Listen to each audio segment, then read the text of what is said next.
আসসালামু আলাইকুম রহমতুল্লাহ। এই মুহূর্তে আমি রয়েছি একেবারেই চরাঞ্চলে, ব্রহ্মপুত্র নদের যে চর তার পাশটাই মরিচারচর গ্রামে, এবং এই জায়গাতে এসে আসলে ফসলি জমির যে অবস্থা দেখেছি খুবই ভয়াবহ। এটা অনেক ব্যয়বহুল ক্ষতিগ্রস্ত হয়েছে।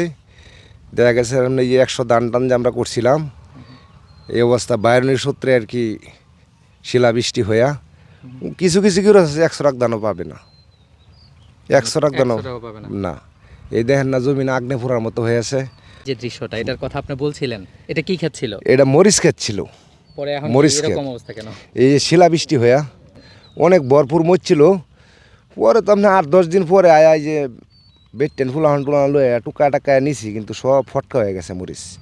এরকম বহুত জমি নষ্ট হয়েছে মরিচের। আপনার জমির কি অবস্থা? একই অবস্থা। এই যে এক মাঠে তো কাজ করি। হ্যাঁ, এক মাটি কাজ। এই তো সামনে ক্ষেত, এই ধান ক্ষেতের ওই ওই পাশে হাইব্রিড ক্ষেত আছে না? মোটামুটি এলাকার সবারই কি? সবারই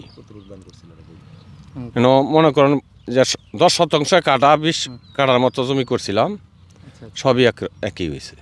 পুরো অঞ্চলটা আমার পিছনে যারা দেখছেন, তো এই জায়গাতে আসলে অধিকাংশ কৃষকই একেবারেই মানে পথে বসে যাওয়ার উপক্রম। তাদের জমিগুলোতে, যেটা বলছিলেন উনি, যে প্রায় 10% জমিতে কোথাও কোথাও হয়তো 1-2 মণ ধান হতে পারে, আর অধিকাংশ জায়গায় মানে হবেই না, এরকম অবস্থা, ঝলসে গেছে জমিগুলো। সেই জায়গাতে সামনের দিনগুলোতে প্রশাসনিকভাবে সরকার যদি কোনো ধরনের পদক্ষেপ নেয়, এটা হয়তো তাদের জন্য খুবই ভালো একটা কিছু হবে। আর বিশেষ করে যারা কৃষি অফিসার রয়েছে, কৃষি কর্মকর্তা রয়েছে, তারা যদি এই জমিগুলো ভিজিট করে যান এবং দেখে যান আসলে কৃষকের অবস্থা, তাহলে আরও বেশি মানে তারা আসলে অনুধাবন করতে পারবেন এই ফসলি মাঠের আসলে কী অবস্থা।